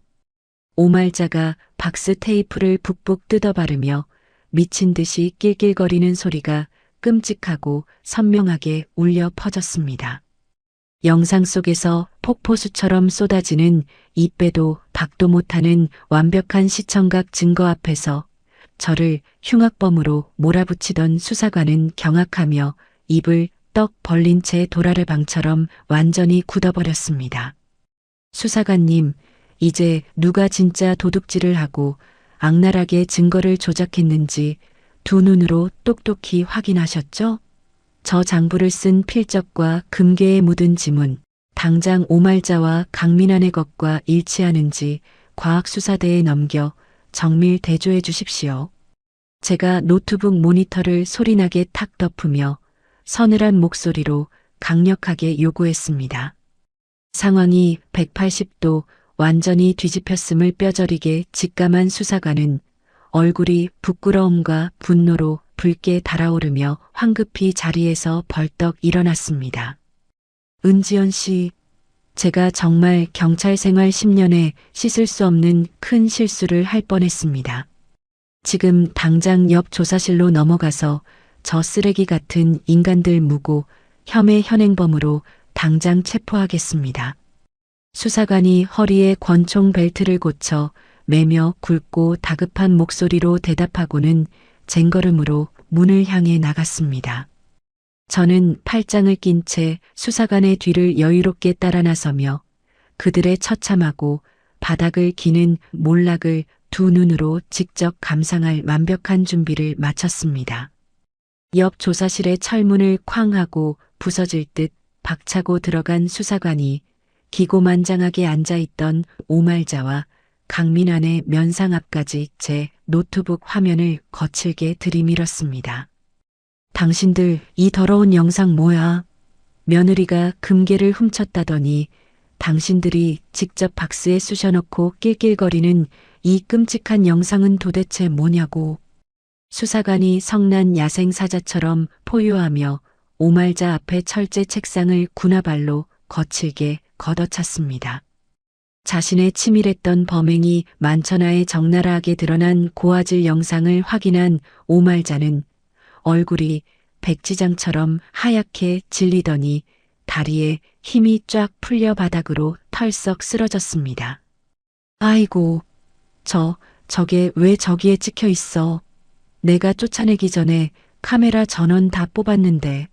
민환아, 이거 우리가 저 독사 같은 년한테 다 독박 쓰게 생겼다. 오말자가 쉰 목소리로 비명을 지르며 차가운 조사실 바닥을 손톱이 빠지도록 박박 긁었습니다. 강민환은 영상 속 자신의 음흉하고 찌질한 목소리를 듣자마자 눈동자가 미친 듯이 사방으로 흔들리더니 살기 위해 제 어미를 향해 무자비한 이빨을 짐승처럼 드러냈습니다. 형사님, 이거 다 우리 엄마가 돈에 눈이 멀어서 늙은 노망이 나가지고 혼자 꾸민 짓입니다. 저는 그냥 어머니랑 전화 통화만 했을 뿐이고 금괴를 박스에 숨겨서 택배로 붙인 건 다 이 미친 노인네라고요. 저랑은 아무 상관없습니다. 강민환이 오말자의 어깨를 매몰차게 팍 밀치며 눈을 부릅뜨고 핏대를 세워 악을 썼습니다. 이 천하의 몹쓸 호로새끼야. 네가 부도난다고 당장 빼돌리라고 시켜서 내가 숨긴 건데 어디서 애미한테 죄를 다 뒤집어 씌우려고 들어. 내가 널 어떻게 입혀서 키웠는데 이 쓰레기 같은 놈아. 오말자가 배신감에 눈이 완전히 뒤집혀 짐승처럼 으르렁거리며 강민환의 머리채를 사정없이 움켜쥐고 악다구니를 쓰며 달려들었습니다. 두 모자는 경찰서 조사실 먼지 구덩이 바닥에서 서로에게 죄를 떠넘기며 바닥을 뒹굴고 얼굴을 핥히고 머리채를 뜯는 가장 추악하고 더러운 난투극을 벌였습니다. 수사관은 그 짐승 같은 꼴을 혐오스럽게 내려다보며 허리춤에서 수갑 2개를 거칠게 뽑아들었습니다. 오말자, 강민환, 당신들 두 사람을 무고죄 및 증거 조작, 특가법상 횡령 혐의로 지금 이 자리에서 긴급 체포한다. 변호사를 선임할 수 있고 변명할 기회는 감방에 가서 실컷 해. 수사관이 발버둥 치며 서로를 물어뜯는 두 사람의 손목을 뒤로 꺾어 차가운 수갑을 철컥철컥 거칠게 채우며 매섭게 밀한다 원칙을 읊었습니다. 저는 바닥에 엎드려 짐승처럼 울부짖는 그들의 턱을 치켜들고 한심하게 내려다보며 차가운 멸시의 웃음을 던져주고는 뒤도 돌아보지 않고 당당하게 조사실을 빠져나왔습니다. 경찰서 자동문이 열리자마자 쏟아지는 기자들의 카메라 플래시는 마치 제 완벽한 승리를 알리는 화려한 축포 같았습니다. 수갑을 차고 질질 끌려 나온 오말자와 강민환의 처참한 몰골은 그날 저녁 모든 뉴스의 메인 헤드라인을 장식하며 전국으로 퍼져나갔습니다. 저를 향해 악의적인 손가락질을 해대던 동네 맘카페와 부녀회의 여론은 시댁의 끔찍하고 파렴치한 자작극이 만천하에 드러나자 180도 뒤집혀 저를 향한 동정과 시댁을 향한 분노로 들끓었습니다. 친정엄마의 병실 앞을 가로막고 오물을 던지던 사람들은 쥐구멍이라도 숨은 듯 흔적도 없이 사라졌고 저는 마침내 마음의 평화를 되찾고 억울한 누명을 깨끗하게 씻어냈습니다. 그로부터 반년이라는 시간이 강물처럼 빠르게 흘렀습니다. 가을의 쓸쓸한 낙엽이 모두 지고 이제는 제법 포근한 봄바람이 코끝을 스치는 어느 맑고 눈부신 날이었습니다. 지루하고 끈질겼던 수사와 법정 공방 끝에 드디어 특정경제범죄법상 횡령, 배임, 그리고 저를 올가매려 했던 악랄한 무고와 명예훼손 혐의가 모두 하나로 병합된 오말자와 강민환의 최종 선고 공판이 열렸습니다. 저는 맞춤 정장을 아주 깔끔하고 우아하게 차려입고 법원 방청석 맨 앞줄에 허리를 꼿꼿하게 펴고 앉았습니다. 피고인석으로 무거운 발걸음을 옮기며 걸어 나오는 두 사람을 저는 서늘하고 감정 없는 눈빛으로 주시했습니다. 녹색 수의를 입고 초췌한 몰골로 나란히 선 오말자와 강민환은 불과 1년 전 저를 길거리로 알몸으로 내쫓으며 떵떵거리던 그 기고만장했던 모습은 온데간데 없었습니다. 강민환은 덥수룩하게 자란 수염에 눈밑이 시커멓게 파여 병자처럼 보였고 오말자는 수위가 헐렁할 정도로 비쩍 말라백발이 성성한 노파가 되어 있었습니다. 법정 안에는 엄숙하고 숨막히는 무거운 침묵이 흐르는 가운데 중년의 판사가 안경을 고쳐 쓰고 엄격한 표정으로 판결문을 읽어내려가기 시작했습니다. 피고인 강민환은 회사 자금을 장기간에 걸쳐 유흥비로 횡령하고 배임을 저지른 것도 모자라 그 무거운 죄를 자신의 전처에게 완벽하게 뒤집어 씌우기 위해 모친인 오말자와 공모하여 치밀하게 잔거를 조작했습니다. 피고인 오말자 역시 며느리인 피해자의 이삿짐 박스 밑바닥에 금괴와 비밀 장부를 몰래 숨겨 무고를 주도한 바 그 죄질이 매우 불량하고 짐승과 다름없습니다. 반성의 기미가 전혀 없으며 무고한 가족을 파렴치한 범죄의 희생양으로 삼아 사회적 매장을 시도한 점을 들어 중형이 불가피합니다. 판사의 단호하고 차가운 목소리가 법정 안을 쩌렁쩌렁하게 울렸습니다. 강민환은 다리가 풀린 듯 피고인석 나무 의자를 두 손으로 간신히 붙잡고 헉헉거리며 숨을 헐떡였고 오말자는 사시나무 떨듯 몸을 떨며 두 손을 모아쥐고 판사석을 향해 애원하듯 미친 듯이 고개를 조아렸습니다. 이에 주문을 낭독합니다. 피고인 강민환에게 징역 7년을 선고한다. 피고인 오말자에게 징역 5년을 선고한다. 탕, 탕, 탕. 판사의 나무 망치 소리 3번이 법정에 무겁게 떨어짐과 동시에 강민환은 그 자리에 털썩 주저앉아 짐승처럼 끔찍하게 오열했습니다. 판사님, 제가 잘못했습니다. 제가 잠깐 돈에 미쳐서 돌았었습니다. 7년은 저한테 사형 선고나 다름없습니다. 너무 가혹합니다.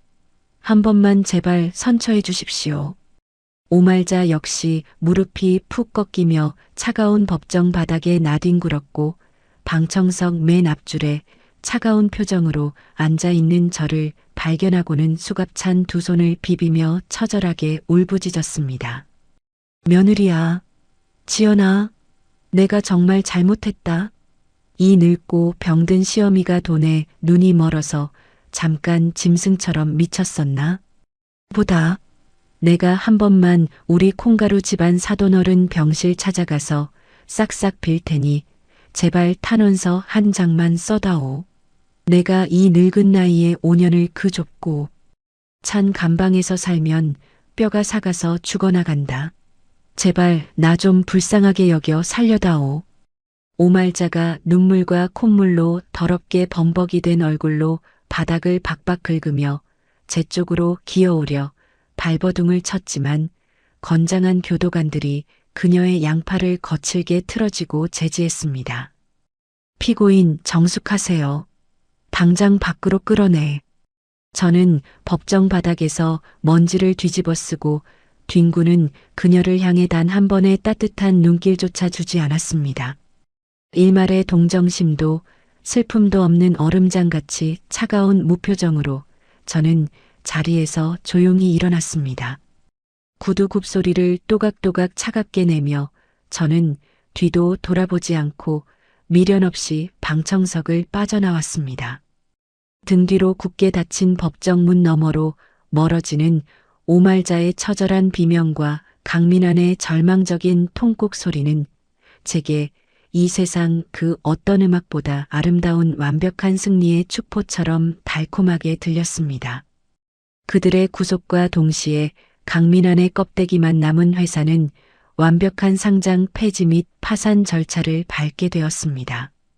그 과정에서 그들 명의로 남아있던 한 줌의 알량한 재산과 달동네 지하 단칸방의 보증금마저 수많은 빚쟁이 채권자들에게 산산조각이 나며 먼지처럼 공중분해되어 버렸습니다. 저는 이 형사 재판과 별개로 그들에게 제기했던 무고죄 및 심각한 정신적 피해 보상 민사소송에서도 아주 완벽하게 승소 판결을 받아냈습니다. 법원은 그들이 감옥에서 고된 노역을 하며 평생을 뼈 빠지게 갚아도 모자랄 수억 원의 거액의 빚을 합법적이고 영원한 철창 족쇄로 그들의 발목에 단단히 채워버렸습니다. 모든 더러운 오명이 벗겨지고 제 이름 앞에 붙었던 사회적인 꼬리표가 빗물에 씻기듯 깨끗하게 지워진 날, 저는 아주 가벼운 마음으로 동네의 고급 부동산 중개소를 다시 찾았습니다.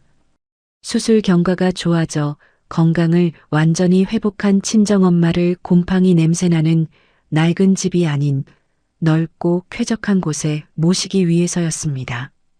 저는 반년 전 제가 갭 투자자에게 현금을 듬뿍 받고 초급매로 넘겼던 바로 그 시댁의 60평대 최고급 아파트를 제 이름으로 당당하게 다시 매입했습니다. 이삿짐 센터 직원들이 최고급 수입 가구들을 새롭게 세팅하고 친정엄마와 함께 짐을 풀며 웃음꽃을 피우던 평화로운 오후였습니다. 아파트 현관문 밖에서 웅성거리는 사람들의 소리가 들려 문을 열어보니 과거 저를 손가락질하며 친정집 담벼락에 썩은 계란을 던졌던 아파트 부녀회장과 동네 얌체 친척들이 쭈뼛거리며 서 있었습니다. 부녀회장이 값비싼 한우 세트와 과일 바구니를 앞으로 쑥 내밀며 입꼬리를 억지로 끌어올리고 비굴하게 굽신거렸습니다. 아이고, 지연 씨. 아니, 은 대표님. 우리가 그 미친 오말자. 노인네 말만 듣고 정말 몹쓸 큰 오해를 했지 뭡니까? 며칠 전 뉴스에서 그 인간들 경찰서 앞에서 수갑 차고 나오는 꼴 보니까 우리가 얼마나 바보같이 속았는지 뼈저리게 반성했습니다. 그동안 맘고생 심했을 텐데 이 좋은 고기라도 드시고 화 푸세요. 우리 이웃사촌끼리 앞으로 웃으면서 잘 지내봅시다. 동네 친척들도 염치 없이 고개를 주걱거리며 입에 발린 칭찬과 가증스러운 사과를 쉴 새 없이 늘어놓았습니다. 저는 그들의 얄팍하고 간사한 태도, 변화를 보며 속으로 싸늘하게 코웃음을 쳤습니다. 이웃사촌이요? 죄송하지만 제가 눈도 높고 귀도 아주 예민해서요. 앞에서는 비싼 과일 바구니 주면서 웃고 뒤에서는 남 뒷담화하기 바쁜 저급한 분들과는 잘 지낼 생각이 단 1%도 없습니다. 앞으로 제 집 근처에서 알짱거리지 마세요. 한 번만 더 제 눈에 띄거나 선 넘으면 그땐 명예훼손 민사소송으로 경찰서에서 아주 뜨겁게 뵙게 될 겁니다. 저는 서늘하고 경멸 어린 눈빛으로 부녀회장을 위아래로 훑어보고는 과일 바구니를 벌레 보듯 거들떠보지도 않은 채 현관문을 보란 듯이 쾅 하고 거칠게 닫아버렸습니다. 문 밖에서 당황한 그들이 멋쩍게 헛기침을 하며 도망치듯 발소리를 내며 물러가는 소리가 들리자 묵은 체증이 다 내려가는 듯 속이 시원했습니다. 저는 이 하찮은 인간들의 시선 따위는 깃털처럼 가볍게 무시했습니다. 저는 제 본업으로 돌아가 동네에서 가장 번화하고 비싼 최고급 상권에 제 이름 석자를 내건 대형 인테리어 쇼룸 오픈 준비에 박차를 가했습니다. 개업식 당일 수많은 축하 화환이 쇼룸 앞을 화려하게 가득 채웠고 눈부신 조명 아래서 샴페인을 터뜨리며 커팅식이 진행되었습니다. 저의 억울했던 누명과 시댁을 짓밟은 통쾌한 복수국이 지역사회에 전설처럼 널리 퍼지면서 저를 취재하기 위해 수많은 지역 신문 기자들과 잡지사 에디터들이 쇼룸으로 벌떼처럼 몰려들었습니다. 플래시 세례가 폭죽처럼 터지는 가운데 반년 전 경찰서 앞에서 저를 물어뜯으려던 한 얌체 기자가 조심스럽게 마이크를 들이밀었습니다. 은 대표님, 억울한 횡령 누명을 멋지게 벗으시고 이렇게 크고 화려한 사업을 성공적으로 시작하셨는데 지금 감옥에 수감되어 있는 전 시어머니와 남편에게 전하고 싶은 속 시원한 말씀이 있으십니까? 저는 쇼룸의 화려한 샹들리에 불빛을 당당하게 등지고 서서 세상에서 가장 우아하고 아름다운 미소를 지으며 기자들의 카메라 렌즈를 정면으로 응시했습니다. 제 머릿속에는 5년 전 제가 식모처럼 짐 취급을 받으며 알몸으로 내쫓기던 날 오말자가 인터폰 너머로 쏟아냈던 그 끔찍한 폭언이 선명하게 스쳐 지나갔습니다. 전하고 싶은 말이요? 네, 제 기사에 아주 굵고 자극적인 헤드라인으로 이 말을 꼭 실어주시길 바랍니다. 제 전 시어머니가 과거에 저를 보고 천박하고 가난한 콩가루 집안이라며 멸시하고 짐을 길거리에 내던졌었죠. 그런데 결국 돈에 미쳐서 며느리 짐 속에 금괴를 쑤셔넣고 제 살 깎아먹다 더럽게 감옥에 간 건 바로 가쪽이었습니다.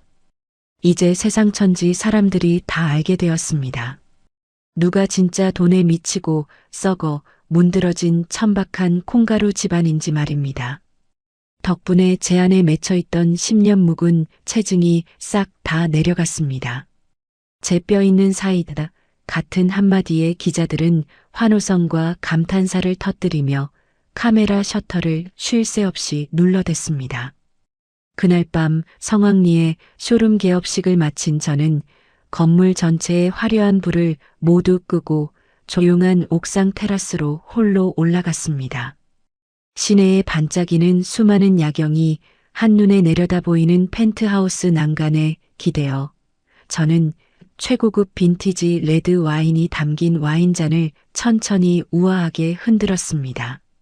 서늘하고 상쾌한 밤 공기를 가슴 깊은 곳까지 들이마시며 저는 제 인생을 시궁창으로 억지로 밀어 넣으려 했던 오말자와 간민환이 지금쯤 좁고 차가운 독방에서 쥐새끼처럼 웅크린 채 겪고 있을 끔찍한 절망의 무게를 기분 좋게 상상했습니다.